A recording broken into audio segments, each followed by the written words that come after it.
Hello, good morning. My name is Dr. Morris Duffy. And I'm Ethan Lee Duffy, and welcome to our live broadcast where I'll be interviewing Dr. Morris Duffy with questions sent in by you, the audience. Okay. Okay then. So next, what have you been up to in this isolation? What have I been up to in the isolation? Oh, I've been working. I've been doing some research on what's the new mindset for the future. What's going to be the mindset that's going to be necessary when we come out of the coronavirus. I can tell you it'll be a different one. It could be a different one. But first off, I think we should say hello to our audience, shouldn't we? Say hello to our audience. So here's our audience. Oh, we've got a new audience this week. Wow, fantastic. Hello. They're a little bit floppy. They're all drunk because of isolation. All right. And were you out clapping for the NHS and the critical workers yesterday? Yes. So we were all clapping out last night. So let's just clap for the NHS quickly. And for the NHS and the care workers, and the mum always says I forget to clap for the bin men. So let's clap for the bin men. All right, I got the bin men. Come on, bin men.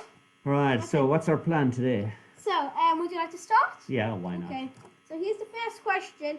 So what have you been up to today? What have you been up to over the week? It's been different in isolation. It's getting a little bit boring. Yeah? Not much to do, but I'm trying to make the most out of it. What have you been doing every day? Been relaxing a little bit. You're forcing me to do my homework, even though it's Easter holiday. Happy Easter, everyone. It's Easter on Sunday. Happy Easter, everybody, yes. So, I've been doing that and this, and just trying to find some things to do. Good, good. And have you kept yourself occupied? You get up every morning and you go for a run, don't you? I get up every morning and do this on Fridays. Yes. It's Friday! Yes. Right, now, so tell me, what have you got? First question, this has been sent in by Ian. Yeah?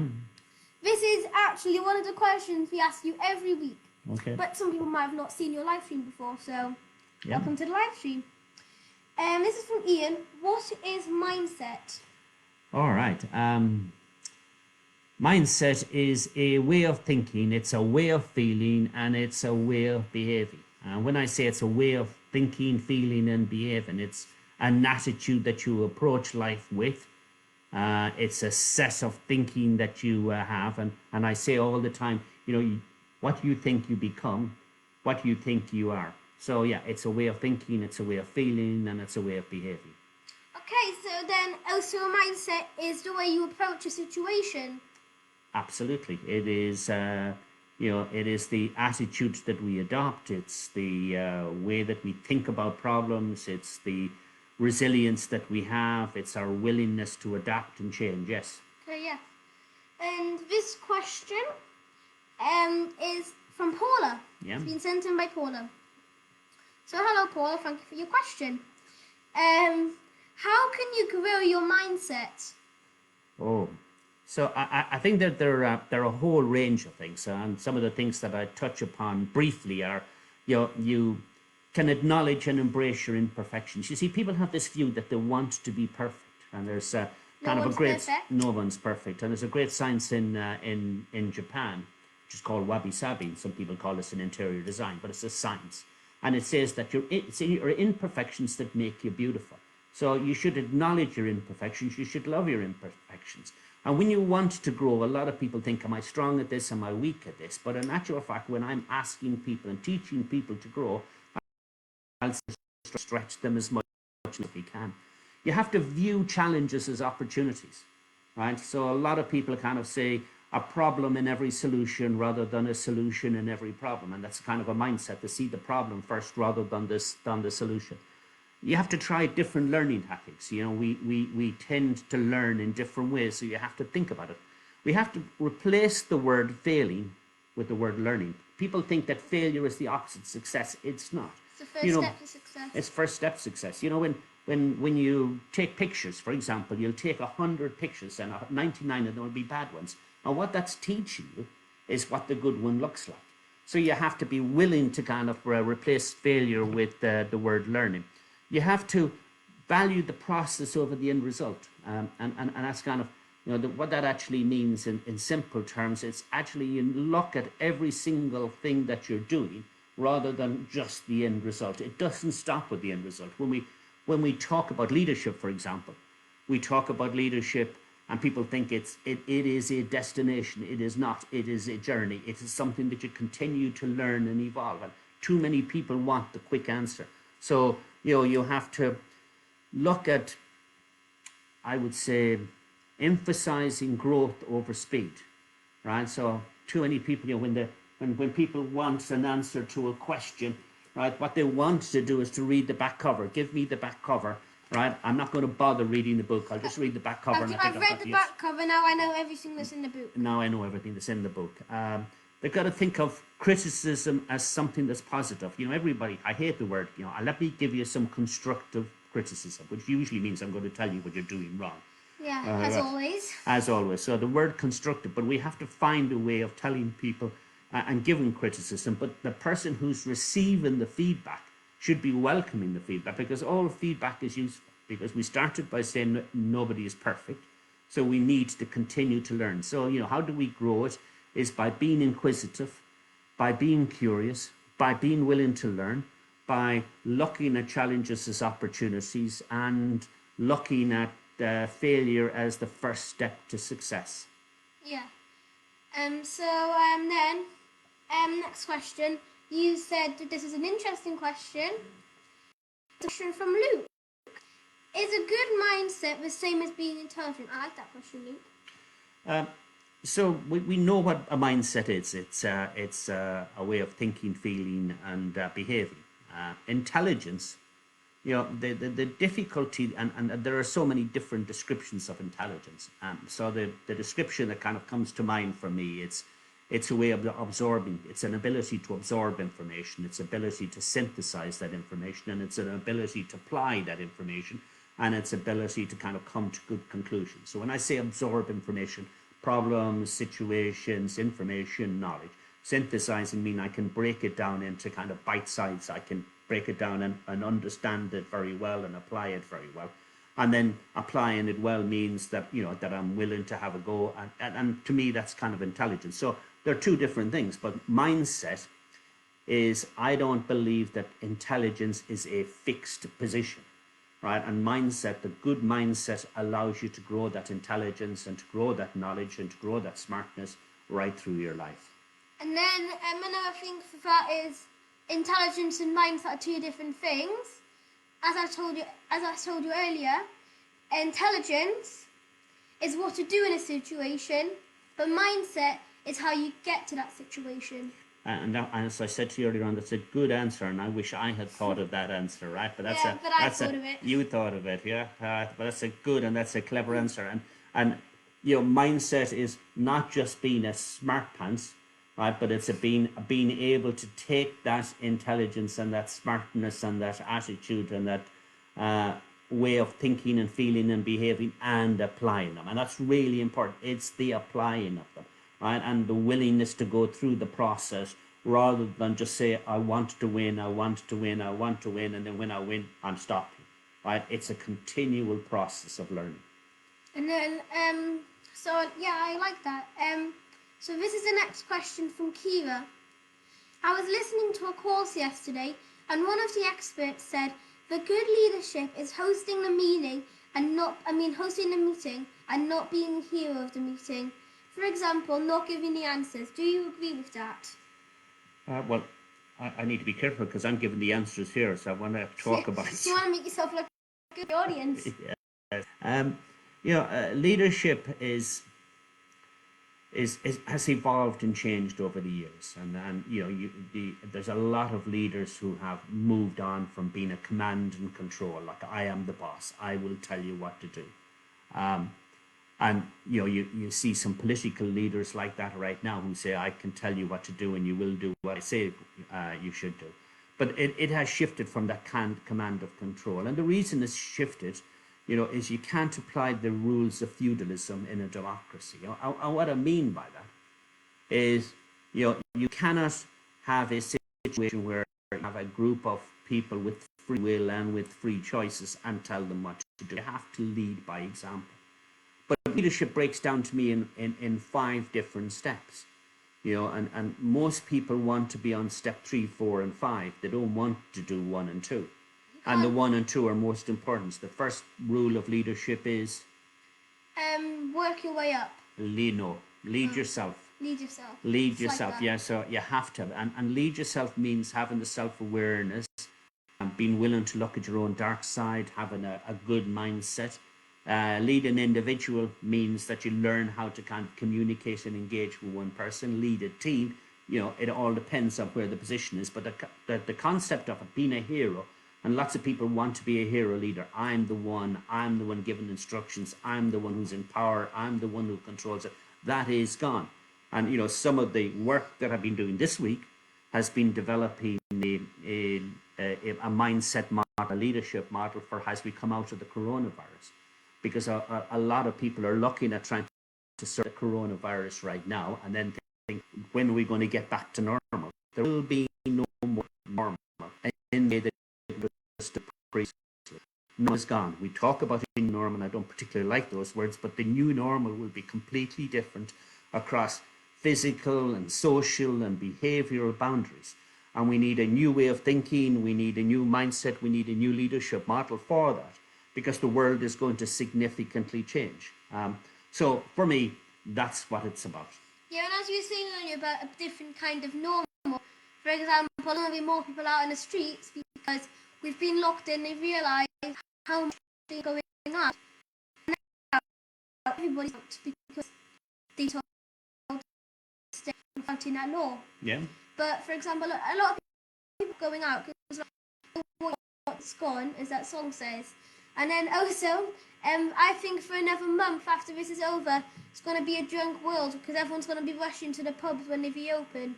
Well, I have to say I will go to the pub as well. But I don't know if I'll be a drunk world, but I do I do think that there will be a huge sense of relief and a huge sense of excitement. And I think that the behavioral aspects of how they manage us out of isolation is going to be really important.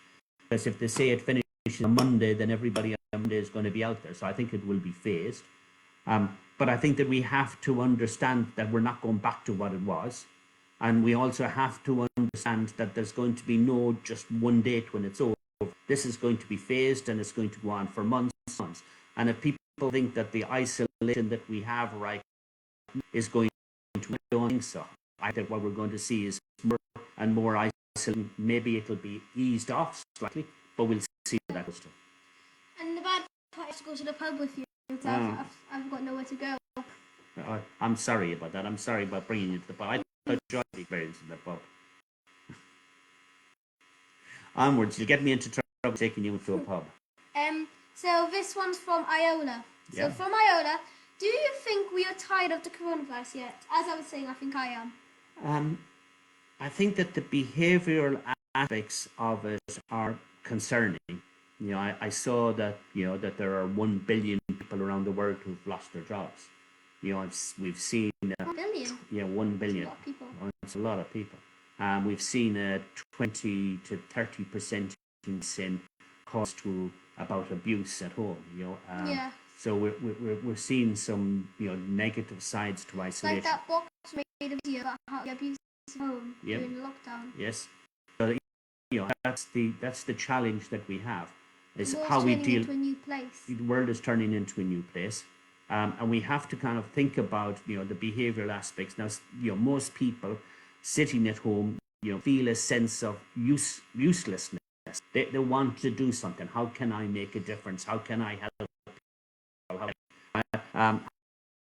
So therefore, what we need to kind of think about in that context is how we help people make a contribution.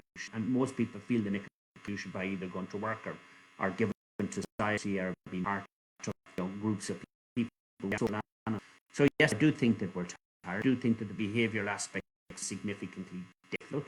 I do think that there is a growing percentage of people who are becoming increasingly frustrated. And I think this is a serious problem for the government in how they ease off the restrictions and how quickly they ease off the restrictions. But the problem that we have with easing off the restrictions is it just bounces back.